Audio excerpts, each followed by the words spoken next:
Guys, chismiseri muna tayo. So aware ba kayo sa recent issue ngayon ni Benzu, yung Bybit CEO? Sabi niya, nagkaroon sila ng hacking incident na umabot po ng nasa 1.4 billion assets ang nawala. So discuss natin yung ilan sa mga points na nakita natin. Ito yung medyo mainit ngayon sa social media. Sabi niya kasi, nung recent interview niya, Pi is completely nonsense. So, hindi daw niya ililis yan sa Bybit.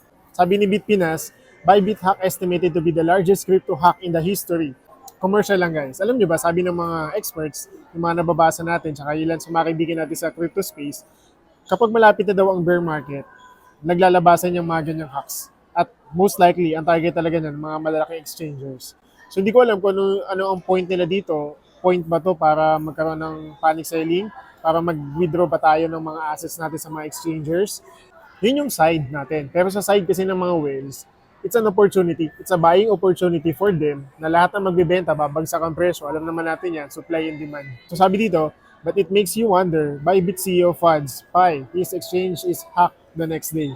So napakadami namang ways guys to recover. Although napakalaking amount yan, pero dati nga million lang yan eh. Ngayon B na yung pinag-uusapan nila Benzo. So meron mga kaibigan yan for sure, just like Binance, na willing to help.